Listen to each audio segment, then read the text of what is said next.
Terima kasih, silakan menyesuaikan.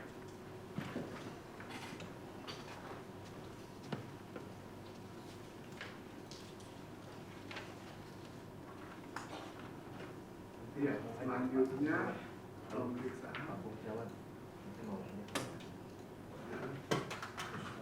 terhadap permohonan gugatan yang diajukan oleh saudara. Jadi sidang dibuka dan terbuka. Silakan tergugat siapa yang mewakili. Terima kasih Tergugat Wakil Muhammad Sofan, Kartika Aan dan Toto Pilihan Kemudian. Ya, tergugat silakan. Terima kasih Yang Mulia Majelis Hakim yang terhormat. Assalamualaikum warahmatullahi wabarakatuh. Shalom, Om Swastiastu, Namo Buddhaya, salam kebajikan. Kami diwakili oleh saya Fungsiawan, karyawan, Bapak Fajar, kuasa hukum, dan di online juga ada Bapak Sujono, kuasa hukum, Bapak Rusdi, kuasa hukum. Terima kasih Yang Mulia. Iya. Hari ini kita agendanya adalah tentunya itu melengkapi yang kemarin masih kurang, ya. Jadi silakan nanti Fajar. Mohon izin Yang Mulia, kami izin untuk mengklik rekam di bagian Zoom-nya dan juga ada dari belakang kami. Terima kasih. Silakan pemohon ini menyerahkan berkas yang diminta pada sidang dulu.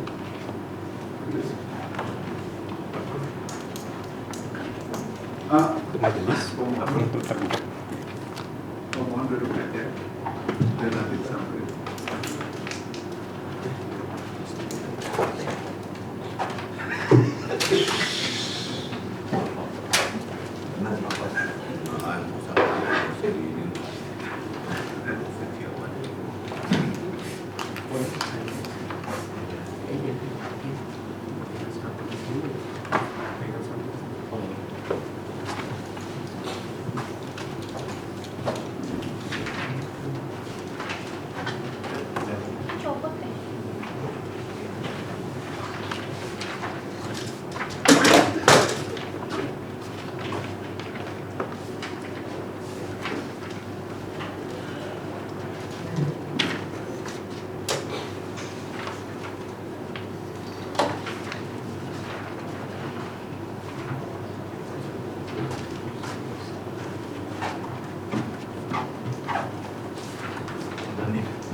Pemohon, apa yang diserahkan kepada majelis? Baik, terima kasih Yang Mulia Majelis Hakim. Yang pertama adalah kontrak kerja Fungsiawan. Yang kedua adalah fakta integritas dari Pak Sujono, Pak Rusdi, dan Pak Fajar. Ya. Yang ketiga adalah surat pasangan yang kemarin kita beserta data terimanya. Ya. Yang keempat adalah surat pernyataan dari prinsipal Pak Rudi perihal perekaman. Ya. Nah, yang kelima itu permintaan dari tergugat adalah salinan SPT tahunan Rudi kami menolak karena kami merasa tidak relevan dan majelis juga sudah sampaikan kemarin bahwa tergugat kok bisa lihat tidak ada dalam mereka. Kemudian nomor 6, tergugat meminta bukti lapor SPT masa PPH 21 Rudi.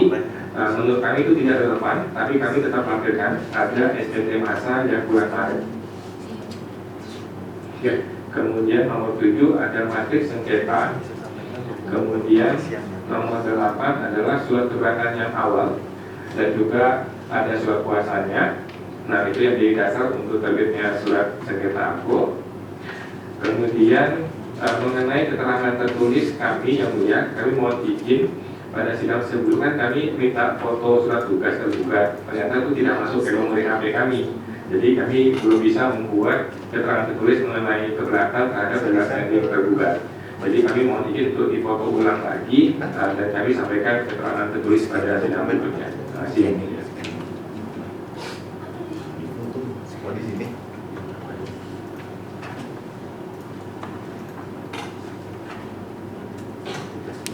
By the way, dokumennya yang versi kita belum kami kasih karena kami menggunakan share point-nya nanti kata panitia akan disampaikan selanjutnya.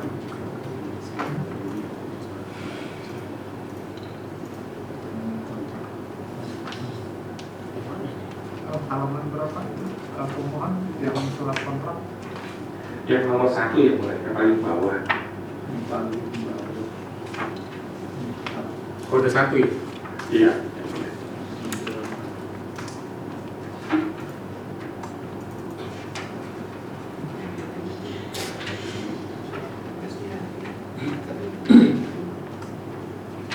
Ini ada surat tugas untuk hari ini, saya pikir sama saja ya. Saya potret aja ya, baik yang sekarang ya. Tapi nanti terbanding juga scanning upload ya. Surat tugas yang kemarin sama hari ini. Ya, tim biasa itu. Kasih aja proses dulu sebentar. Ya, itu kan bisa kalau ini, kecuali kalau OS-nya lama ya. Kalau OS-nya baru bisa di-scan tuh. Iya, gitu. Kalau handphonenya lama ya soal Anda.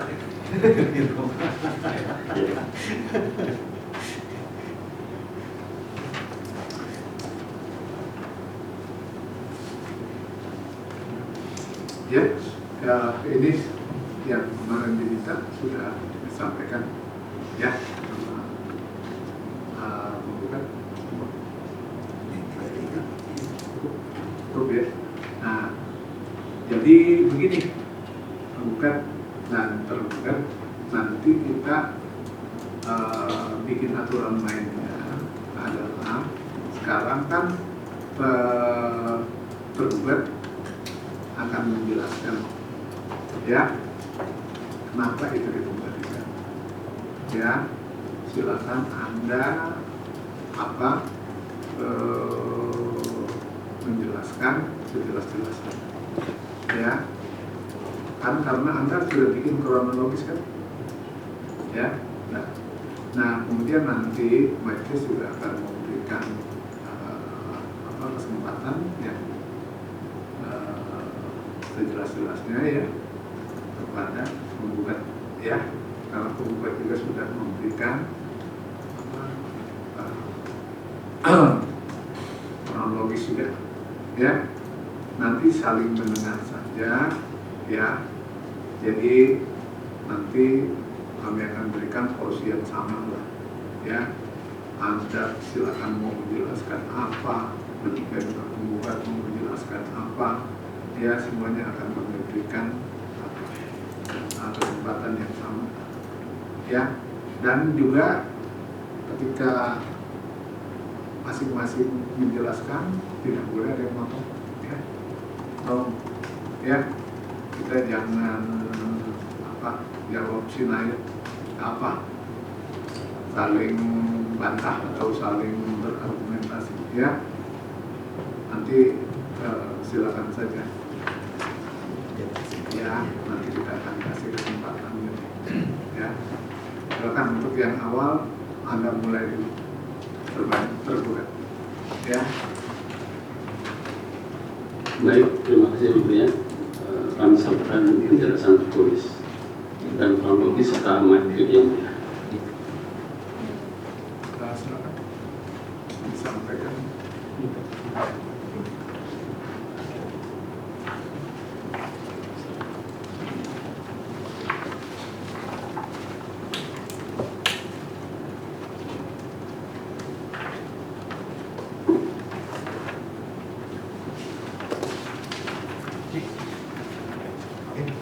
Surat tugasnya kan?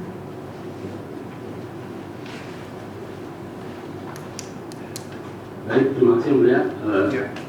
Mohon izin kami tadi pagi tidak langsung ke sini karena ada juga sidang di Majelis 18 yang terjadi dari 20 di online tadi, ada Majelis 18 di online. Oh iya. Terima kasih Mulia untuk penjelasan tertulis pada siang hari ini. Kami sampaikan juga dasar hukum sebagaimana surat tugas yang apabila dipermasalahkan kami kutip dari hampir sama dengan beberapa sidang sebelumnya yang mulia. Pada intinya surat tugas kami diterbitkan oleh Kepala Kanwil SDB Jakarta Barat yang telah mendapatkan kewenangan pelimpahan sesuai Term 35 PJ 2024, dan juga Kanwil SDB Jakarta Barat mempunyai sidang baik banding ataupun gugatan yang mulia. Jadi kewenangan tersebut juga sangat berhubungan dengan kewenangan atas penerbitan dari surat pemberitahuan tertulis kepada wajib pajak atas permohonan keberatan yang tidak memenuhi formal. Itu juga diperoleh kewenangannya secara delegasi oleh Kepala Kanwil CP, dan juga untuk menerbitkan surat tugas pada pegawai DCP di lingkungan Kanwil DCP untuk menghadiri sidang di pengadilan pajak. Kemudian juga kami juga mengutip surat tugas tersebut juga sudah memenuhi surat edaran Mahkamah Agung nomor 7 tahun 2012 yang ada kutipannya sepakatkan bahwa dalam berperkara di PT UN tergugatnya adalah pemegang jabatan tata usaha negara. Dalam hal ini tergugat dapat memberi kuasa misalnya pada biro hukumnya, atau cukup dengan surat tugas tersebut dapat menggantikan surat kuasa asalkan disebutkan pada hal-hal yang bersangkutan yang ditugaskan untuk mewakili tergugat dan mencantumkan hal apa yang ditugaskan untuk mewakili tergugat tersebut. Jadi menurut kami surat tugas yang kami sampaikan sudah sesuai dengan ketentuan peraturan perundang-undangan yang berlaku. Selanjutnya untuk kewenangan dari penyelesaian keberatan atas permohonan yang dilakukan oleh Rudi atas SKPKP PB orang pribadi nomor 02/2005/22/2025 tanggal 23 Mei 2025 sudah diterbitkan juga berdasarkan atas permohonan tersebut juga ada laporan penelitian keberatan. Kami sampaikan juga lampiran LPK dan lampiran surat permohonan dari pemohon saat keberatan. Kronologis dapat kami sampaikan kami bertemu oleh KPP Pemkab dan Cengkareng, kemudian wajib pajak mengajukan keberatan dan kami lakukan penelitian. Menurut kami tidak memenuhi formal, sehingga kami terbitkan surat S03 Tek CT WBC 05 2025 yang saat ini sedang diajukan gugatan oleh pemohon. Alasan kami dalam penolakan tersebut dapat kami sampaikan secara matriks di halaman 7 yang mulia, matriks pemenuhan syarat formal dari nomor 1 sampai nomor 7 yang dapat kami sampaikan sesuai dengan pasal 25 ayat 1 Undang-Undang KUP. Ada yang pertama adalah yang tidak memenuhi formal adalah pasal 25 ayat 2 Undang-Undang KUP, di mana keberatan diajukan secara tulis oleh bahasa Indonesia dengan mengumumkan jumlah pajak yang berutang, jumlah pajak yang dipotong ataupun terutang menurut perhitungan wajib pajak dengan disertai alasan yang mendasari dasar perhitungan. Menurut kami tidak memenuhi karena berdasarkan surat permohonan keberatan pemohon atau wajib pajak tidak mencantumkan angka menurut pemohon ataupun sesuai angka dalam SPT tahunan. Kemudian dari syarat-syarat tersebut yang tidak memenuhi lagi adalah menurut kami nomor 6, yaitu surat keberatan ditandatangani oleh wajib pajak, wakil atau kuasa sesuai dengan pasal 10 ayat 2 huruf F PMK 118 tahun 2024 sesuai dengan PMK 229 tentang kuasa yang ada kewajiban perpajakan. Kuasa di situ berupa karyawan atau konsultan pajak kemudian untuk PMK 229. Pada saat surat keberatan dibuat ditandatangani oleh saudara Fungsiawan selaku dari kuasa wajib pajak, namun tidak diambil dengan fotokopi kartu izin aktif konsultan pajak dan surat pernyataan sebagai konsultan pajak. Jadi menurut kami dua syarat tersebut, yaitu tidak menulis angka perhitungan berapa dan alasannya, kemudian juga penanda tangan adalah kuasa atau dalam PMK 29 adalah seorang konsultan pajak tanpa tapi tidak melampirkan fotokopi surat izin dan surat pernyataan sebagai konsultan pajak.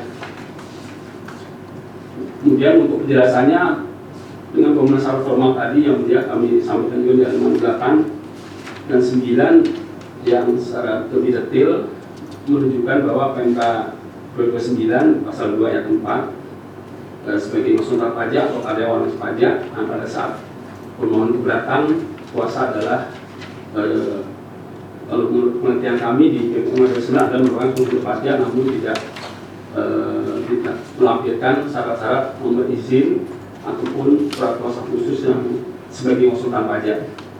Mungkin itu yang dapat kami sampaikan secara ringkas dari penjelasan tulis kami yang mulia.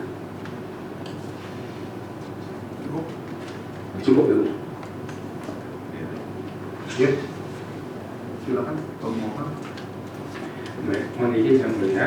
disampaikan dulu. Oh, sudah ya. Mohon izin yang mulia, sebelum kami masuk membahas yang kami mau bahas teknisnya, bolehkah kami izin untuk mengecek dulu minimal legal standing yang sederhana saja dari para kuasa hukum.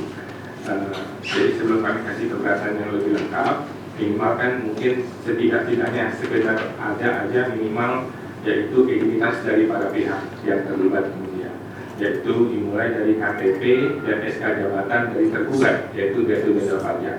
Kemudian KTP dan SK jabatan Farid Batia selaku penandatangan di surat tugas. Kemudian KTP dan SK jabatan para kuasa hukumnya. Jadi supaya jelas nih siapa yang datang, siapa yang diwakilkan, dan apakah mereka memang betul mewakili tergugat. Terima kasih yang mulia.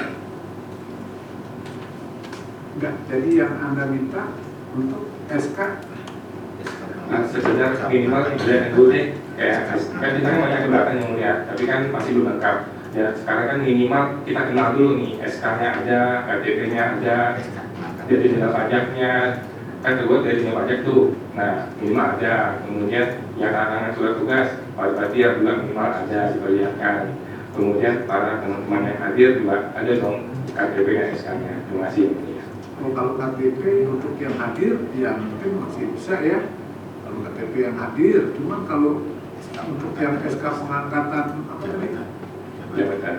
Menurut kami itu harus sudah ada ketika mereka mempersiapkan sidang. Ya. Iya, kalau yang ambil itu pasti ada. Belum tentu yang mulia, apakah ada?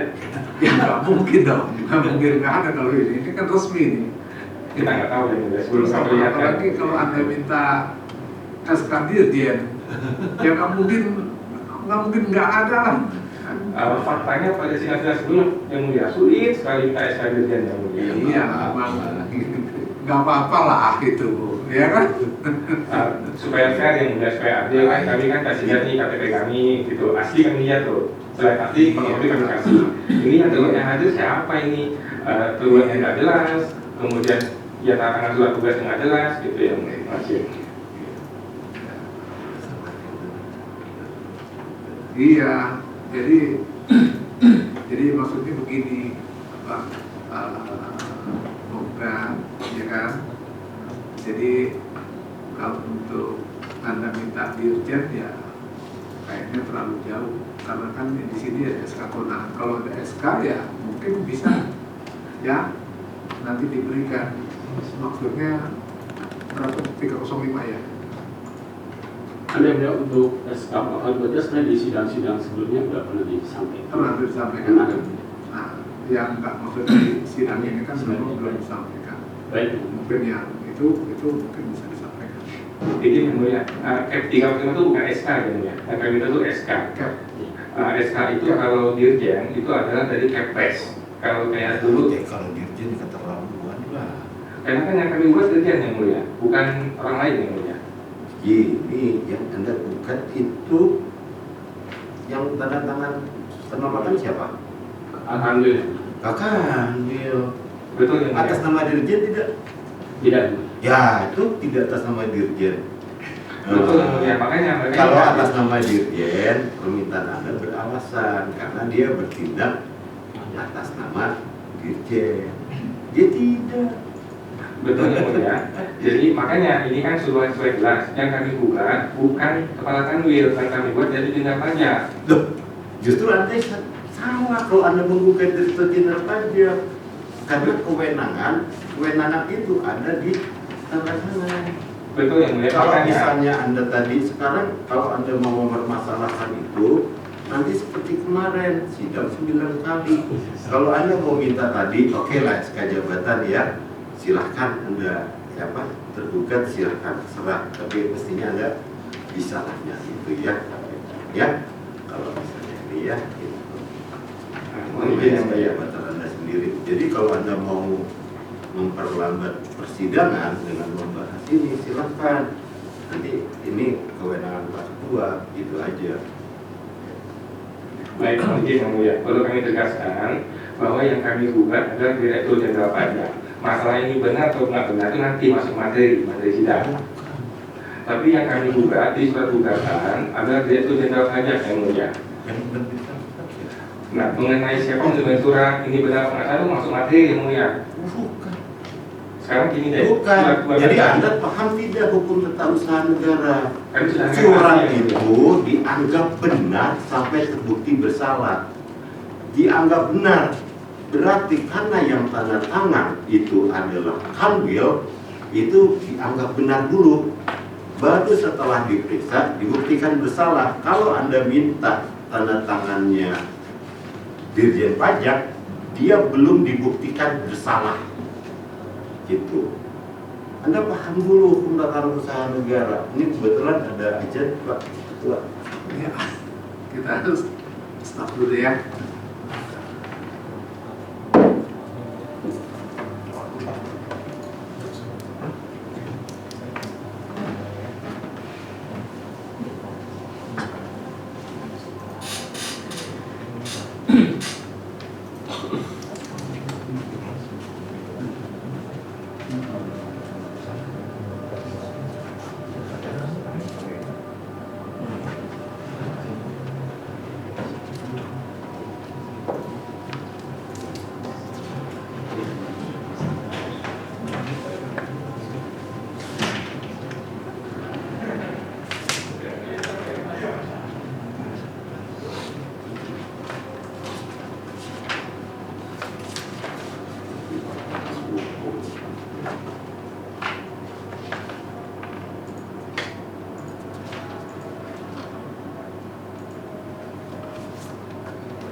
Ya.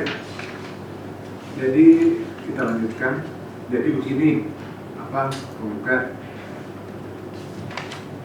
kan waktu di awal persidangan kan majelis sudah menyatakan, ya coba kita sekarang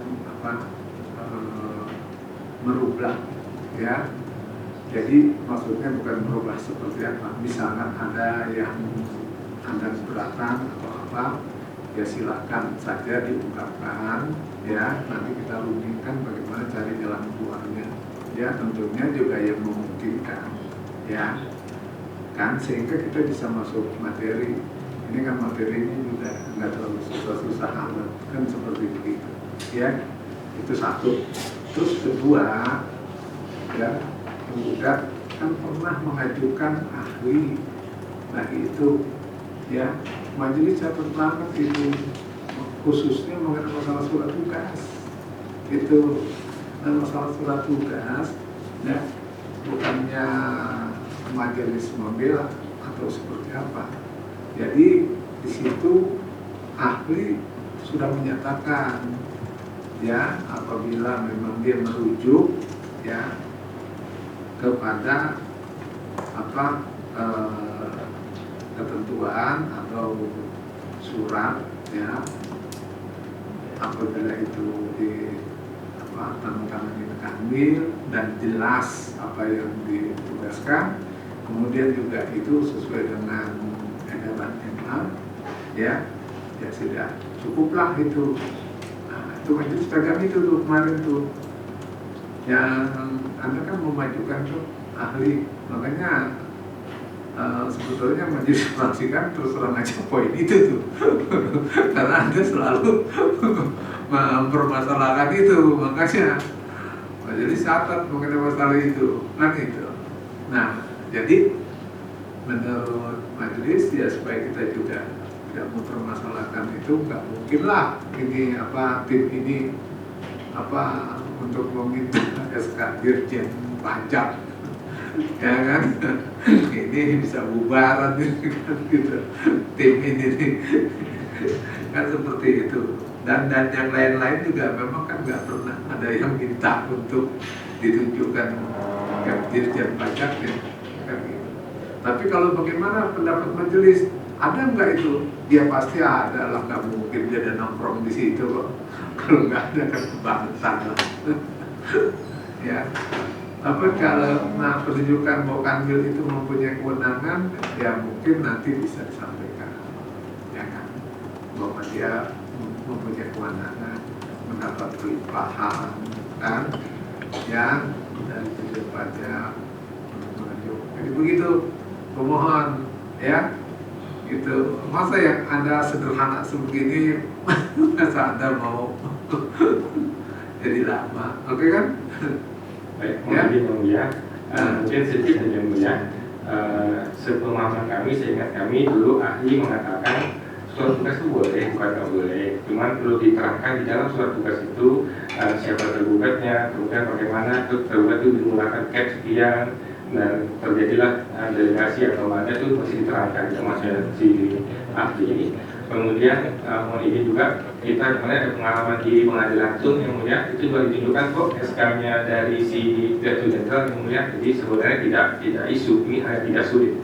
Nah kalau itu kita mau cari jalan keluar yang mulia. Jalan keluarnya jalan keluar gimana nih? Gitu. Kita ini aja minimal kenalan dulu karena pengenalnya ini mulia bagaimana? Karena pengenalnya mereka ini aja. Oh iya. Ada tuh kan. Itu pengenalan Anda tuh tunjukin deh.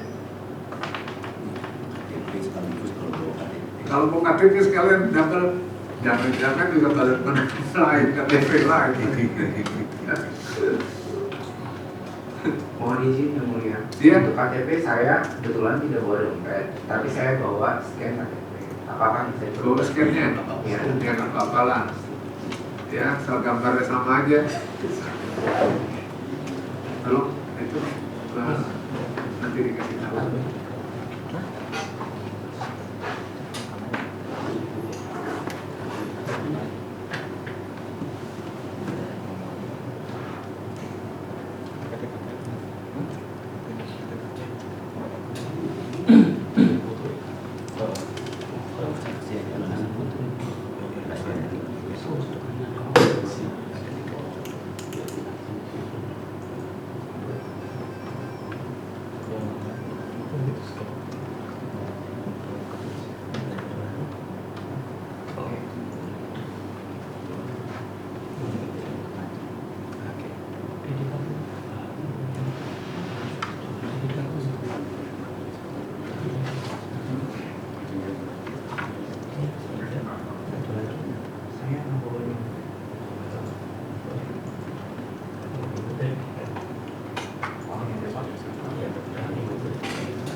Ini silakan Pak Musyawarah ke sini. Nanti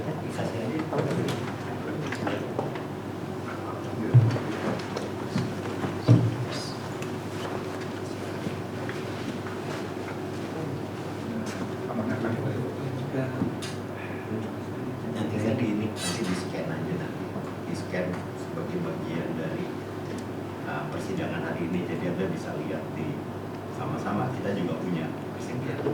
Ya, ya, kayak kalau surat tugas juga nanti kan di scan sebenarnya juga ada tadi. Ya, nanti disuruh scan aja tiga-tiganya.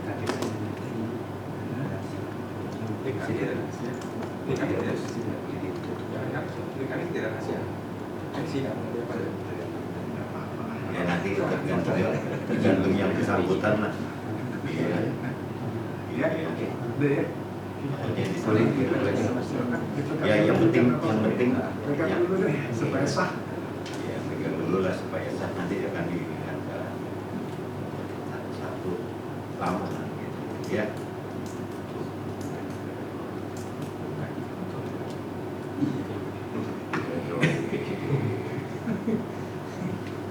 Ya udah, tuh Mbak Sofa, ambil nih. Udah selesai dilihat. Ya, nanti di ini ya, dimasukkan dalam penjelasan hari ini ya, scan dokumen surat tugas dan itunya, KTP dan tanda pengenalnya, ya. Yang itu kan sudah tidak disebarluaskan ya, karena tadi maksudnya Pak Netra tadi takut ada orang luar yang pakai di ya.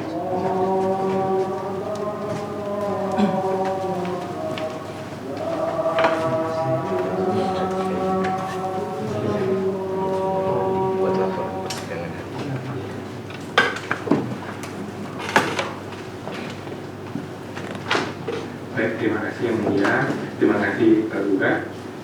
Tadi ingat perintah dari majelis hakim agar itu diupload juga ya, beserta KTP-nya. KTP bukan sesuatu yang rahasia kalau sudah masuk persidangan. KTP-nya hari tadi sudah dibuka bagi umum di sidang pengadilan kemarin yang sudah dikalahkan. Izin yang mulia, sebelum masuk ke matriks, bolehkah kami tanya tadi mengenai keterangan dari terduga? Tadi terduga mengatakan ada LPK, laporan penelitian keberatan. Namun di sini kayaknya nggak ada. Atau belum di copy.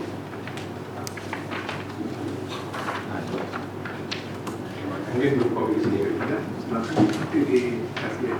Kasih aja, kasih buat itu ya. Langsung aja. Ya, sudah pendapat yang diperlukan.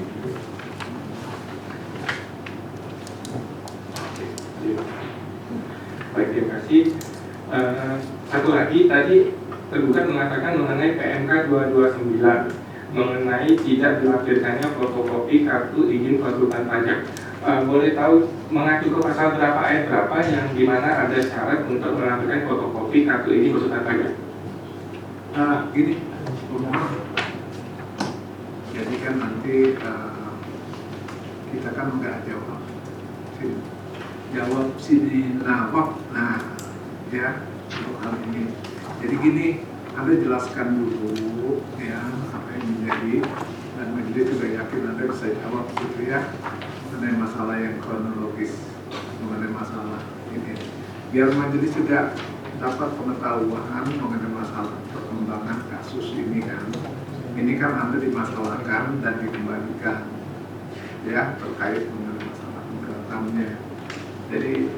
Jadi silakan, terus nanti di persidangan berikut nanti Anda komentari yang ini ya, terus kemudian apa yang Anda tanyakan juga nanti dimasukkan di dalam penjelasan berikutnya ya. Nah sekarang Anda jelaskan yang Anda sudah tulis itu ya, silakan nanti kasih kesempatan yang seluas-luasnya, termasuk yang ada karena Pak Sujono gitu ya, dan kawan-kawan mungkin yang mau juga komentari ya nanti silakan ya, ini giliran Anda untuk berbicara. Baik, terima kasih yang mulia Mas dengan terhormat. Saya akan share screen. Ini adalah matriks sengketa. Nah, jadi setelah kiri ini yang posisinya penggugat dan posisi tergugat. Nah, posisi penggugat itu sebenarnya sangat simpel sebenarnya. kan yang dipermasalahkan adalah pelanggaran pasal 25 ya Undang-Undang KUP, bahwa di surat keberatan itu tidak menuangkan si penggugat ini maunya apa, maunya perhitungan penggugat itu berapa, gitu kan. Nah, kami kasih penjelasan bahwa memang kami tidak bisa memberikan perhitungan karena pihak tergugatnya yang awalnya salah. Tidak ada SPHP, dimulai dari SPHP tidak ada. Bukannya tidak ada dokumennya ada, tapi diberikan kepada orang yang salah. Nah, melanggar prosedur. Jadi si wajib pajak tidak dapat SPHP. Kemudian pembahasan akhir, wajib pajak diwakilkan oleh kuasa hukum sudah hadir di kantor pajak, tapi tidak boleh hadir, tidak boleh masuk. Artinya kan pembahasan akhir tidak dilaksanakan bersama wajib pajak. Padahal itu adalah haknya wajib pajak dan itu adalah kewajiban dari si tergugat. Nah, tidak ada pembahasan akhir itu sudah jelas, itu menyebabkan batalnya SKP. Nah, tapi tidak ada pembahasan akhir menyebabkan kami nggak bisa memberikan tanggapan, nggak bisa memberikan perhitungan menurut kami. Nah, lagi pula di SPHP yang muncul di persidangan itu tidak ada rincian perhitungannya. Dia tiba-tiba mengatakan wajib pajak punya omset sekian, kemudian mesti bayar pajak 10 miliar. Nah, tidak ada rinciannya yang mulia. Kalau nggak ada rincian, kita nggak bisa bantah, ya kan? Nah, kalau nggak bisa bantah, kita bagaimana bikin surat keberatan? Oleh karena itu di surat keberatan kami, ini kan surat keberatan kami selalu mengatakan kami tunggu DJP nih. Kami tunggu DJP. Menurut si Fiskus itu 64M omsetnya. Lah, detailnya mana? Detailnya nggak ada. Kami sudah kirim surat juga permohonan rincian detail yang mulia. Sampai sekarang nggak dikasih yang mulia. Ini sudah 1 tahun lebih prosesnya. Nggak dikasih rinciannya. Kita ditembak, dinyatakan punya omset sekian dan si bapaknya 10 miliar. Tapi rinciannya tidak ada. Kalau rinciannya nggak ada, ya kami menunggu DJP. Jadi menurut kami bagaimana? Menurut kami ya kami tunggu DJP, gitu. Karena kami sudah minta juga dokumennya dan nggak dikasih sampai sekarang. Jadi menurut kami sudah memenuhi ketentuan formal karena kami nggak bisa kasih rincian perhitungannya karena pihak DJP-nya tidak memberikan rincian perhitungan. Itu mengenai isi surat keberatan. Kemudian mengenai izin praktek konsultan pajak. Nah, jadi tadi yang sudah kami sampaikan bahwa tidak ada persyaratan di dalam PMK 229 bahwa harus melampirkan fotokopi izin konsultan pajak. Lagi pula, DJP punya database kami. Database konsultan pajak itu terbuka untuk umum bahkan, bukan hanya DJP, semua orang bisa lihat. Lagi pula, saya hadir di situ bukan dalam rangka konsultan pajak, saya hadir sebagai pihak lain. Nah, di Undang-Undang KPP sebagai mengakomodir dari putusan Mahkamah Konstitusi bahwa tidak harus seorang konsultan pajak untuk menjadi kuasa bagi wajib pajak. Nah, ini teman-teman si DJP ini tidak update nih, nggak update putusan MK, tidak update putusan undang-undang yang terbaru. Jadi mereka masih mengacu pada undang-undang PMK 229 tahun 2014 yang sudah absolut, yang sudah kadaluarsa, sudah nggak bisa dipakai. Kenapa? Karena sudah ada undang-undang yang baru. Undang-undang baru sudah menegaskan bahwa tidak harus seorang konsultan pajak untuk menjadi kuasa wajib pajak. Tapi PMK-nya belum cabut. Bagaimana dong? Kalau ada 2 penentangan seperti ini, harus dilihat dong yang lebih tinggi yang mana. Sudah jelas undang-undang. Selain yang lebih tinggi, harus lihat yang mana yang menguntungkan warga negara, yaitu tentu saja undang-undang. Jadi tidak sangat aneh sekali ya, DJP tidak mengerti hukum, masih tetap menggunakan PMK yang mewajibkan seorang konsultan pajak. Padahal di undang-undang sudah mengatakan itu tidak harus seorang konsultan pajak. Dan memang saya hadir sebagai kuasa dalam rangka pihak lain, dalam rangka bukan konsultan pajak. Kemudian mengenai tanda tangan, ya tanda tangan. Ini saya kasih lihat surat kuasa. Ini adalah surat kuasa khusus. Jadi yang dipermasalahkan adalah ini. Nah, penerima kuasanya ini ya. Nah, jadi perlu kami jelaskan bahwa posisi surat kuasa ini adalah tanda tangan elektronik. Tanda tangan elektronik itu harus dilihat barcode-nya. Nah, barcode-nya ada di bawah sini, di halaman 3. Nah, ini kemudian. Yang kami print yang mulia ini terpotong di mulai dalam printer ya. Tetapi nanti ketika file yang original ada nanti akan terlihat semuanya. Nah, ini sama halnya kayak contoh dokumennya tergugat gitu ya, kayak gini. Nah, ini kan di mana tanda tangannya? Tanda tangannya ya ini, gitu loh. Tanda tangannya itu adalah ini, barcode-nya ini adalah tanda tangan. gitu. Sama halnya dengan surat kami ini barcode ini dan tantangannya. Nah ini kan apakah pura-pura nggak ngerti atau sengaja nggak ngerti, ini tergugatnya nih si panitia kita juga nggak paham ya. Padahal kan mereka sudah terbiasa menggunakan ini. Nah itu mengenai tanda tangan. Yang kedua mengenai tanda tangan itu kok oretannya berbeda. Oretannya berbeda nih, surat kuasanya. Oretannya, nah begini nih, kok nama? Kok oretannya bukan tanda tangan seperti di KTP saya? KTP-nya si Jawa nih, KTP-nya kan ini nih, gitu. Nah perlu kami jelaskan bahwa dalam tanda tangan elektronik seperti ini sudah bukan di sini yang jadi dasar, gitu loh. Sudah bukan di sini dasar, sama seperti si ini. Valid Batia tanda tangannya digital. Kemudian dia mau tanda tangan di sini pakai tulisan pulpen, boleh nggak? Ya boleh saja. Tapi bukan itu dilihat. Yang dilihat adalah yang sudah elektronik seperti ini, yang sudah barcode. Nah, lagi pula yang ini adalah normal dari pihak privy-nya, ya. Privy itu adalah salah satu penyedia e-materai dan e-sign, ya, tanda tangan digital. Nah, ini adalah bentukan dari sana, bukan saya yang bikin. Jadi ini semua sudah resmi dari pihak penyedia tanda tangan elektroniknya. Nah, kira-kira sih seperti itu matriksnya yang mulia mengenai isi keberatan. Dan kami tambahkan lagi yang mulia, ini ada undang-undang administrasi pemerintahan pasal 46 ya, yang mengatakan bahwa badan itu harus memberikan sosialisasi pada pihak-pihak terlibat mengenai dasar hukum, persyaratan, dokumen dan fakta sebelum dia menetapkan sebuah keputusan yang menimbulkan beban bagi masyarakat. Nah, pasal 46 ayat 2-nya, badan tersebut itu dapat melakukan klarifikasi dengan pihak yang terkait secara langsung, dapat melakukan klarifikasi, ya. Nah, dapat kan artinya boleh iya atau tidak, tapi menurut kami ya harus iya dong. Masa ini orang sudah 10 miliar kemudian mau dibatalkan keberatannya nggak diklarifikasi. Nah, kemudian di penjelasannya pasal 46 ini yang dimaksud keputusan yang ini sudah dijelaskan. Nah, sosialisasi yang dimaksudkan itu agar pihak-pihak itu terkait itu paham bahwa keputusan itu akan ditetapkan akan menimbulkan bebanan. Sosialisasi ini dilakukan sebelum penetapan keputusan.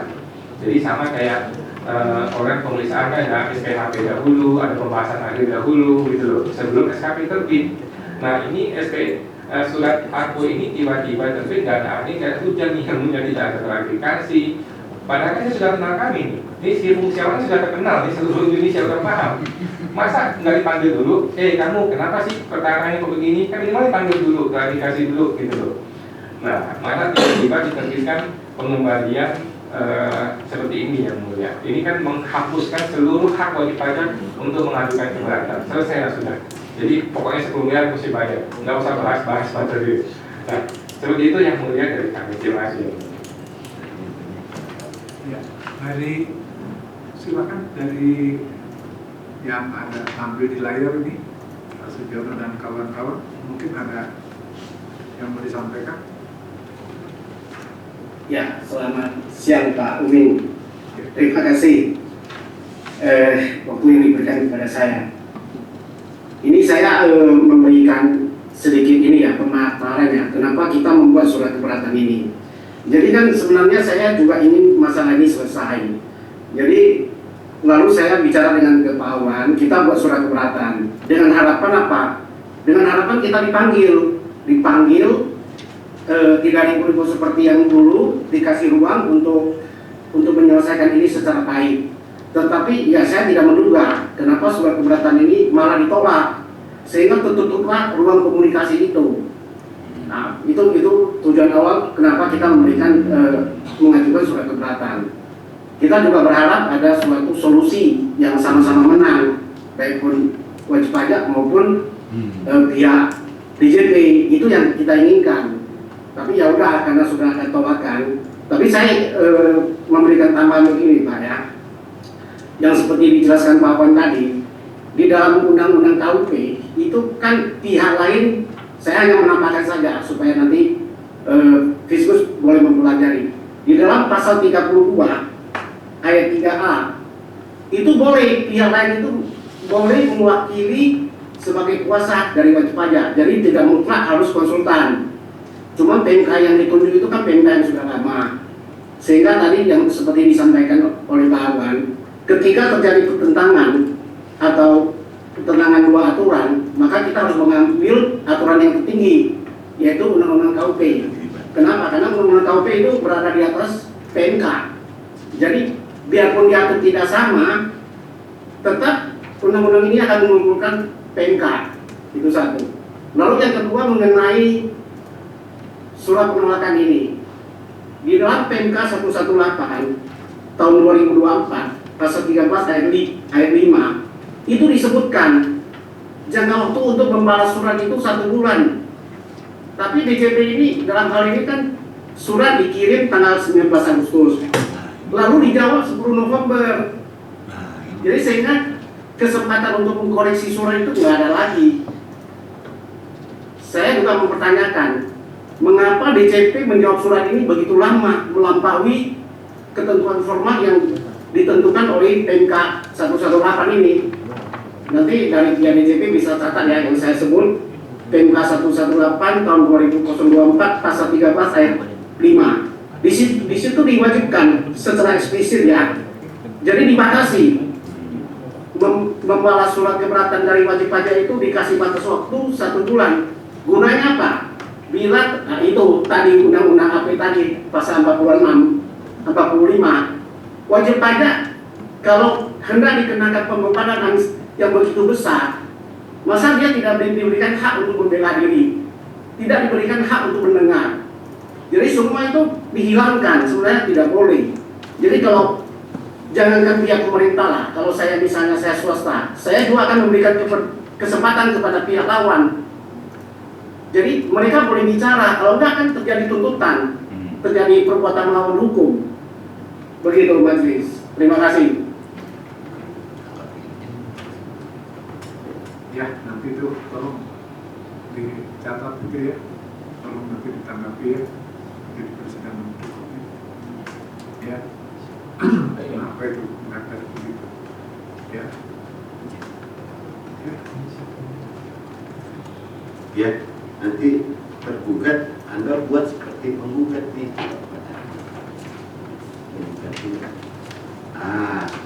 Di matriks lebar, ya. Penggugat nih bagus nih buatnya di matriks lebar, ya. Nah, cuma ini ya, matriks lebar ya, tergugat juga sama. Jadi kan ceritanya begini ya, penggugat juga diperhatikan ya. Jadi tergugat dan penggugat sama-sama ya.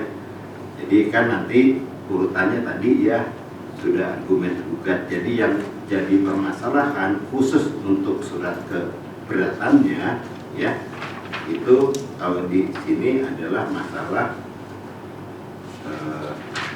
mana sih? Nanti iya.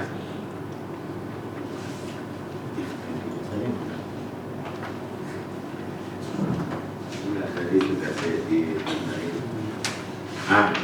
Nomor 2 ya, nomor 2 tergugat ya. Ya, nomor 2-nya tergugat dan 6 dan 7-nya tergugat ya. Gitu. Jadi nanti kolomnya tadi di sini nomor 1 ya, uraian persyaratannya sama ya. Konform tergugat bagaimana, konform penggugat bagaimana, tanggapan tergugat ya. Penggugat sebaliknya ya. Ya, konform kalau kan tergugat kan mengatakan tidak memenuhi. Anda menyatakan memenuhi ya.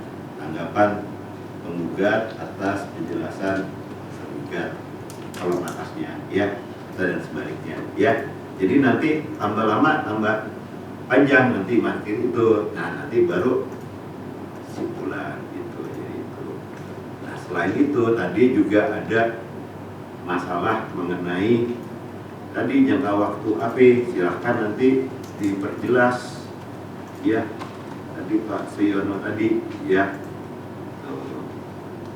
Nah, kalau tergugat mau jawab ininya silahkan ya. Tapi nanti uraiannya nanti apa namanya secara terinci siapkanlah penggugat ya dokumen itu Tapi itu kan terlepas dari surat keberatannya. Karenanya permasalahannya di sini apakah penggugat kehilangan hak untuk mengajukan upaya hukum. Ya. Kalau dia memang tidak memenuhi persyaratan, apakah ada perbuatan apapun yang mengakibatkan, nah itu ya memang hilang haknya, gitu ya. Kalau misalnya itu tadi kan ada argumentasi. Kalau memang dia masih ada kesempatan, masih ada apa, kemudian tidak melaksanakan haknya, ya itu salah Anda, gitu. Betul ya? Bukan setuju ya? Gitu. Tapi Anda harus ini dulu bahwa saya hak dan kewajiban. Anda uraikan dulu. Ya mungkin nanti tergugat juga menjawab, tapi kan mungkin tidak secara rinci ya. Nanti secara rincinya baru setelah ada uraian dari penggugat. Tapi kalau mau jawab secara umum silahkan. Ya. Itu maksudnya majelis. Jadi kan tertata nih semuanya kan. Yang jadi masalah surat keberatannya, dan kemudian ada tata cara pemenuhan haknya. Jadi nanti kalau ada matriksnya tertata, ada ininya tertata, ya. Jadi seperti itu harusnya persidangan. Jadi dari penjelasan tertulis itu setiap orang bisa ini kan ya. Itu ya harap maklum ya masing-masing pihak ya. Ya. Ya, cukup ya. Cukup ya. Ya, bukan cukup ya. Ya, kalau cukup kita lanjutkan tanggal 7 Mei. Tanggal 7 Mei. Ya, masing-masing pihak membuat tugas ya. Terima kasih. Iya. Terima kasih Yang Mulia. Iya. Dengan telah diadakan pemeriksaan terhadap Rudy, maka dengan mencoba kepada Tuan Besar, Majelis 20B pada hari ini menyatakan bahwa persidangan ini ditutup.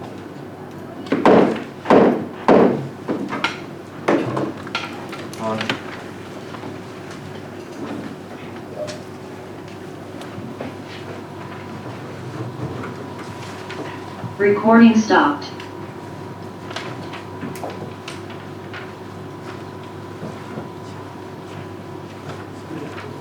Terima kasih, silakan menyesuaikan.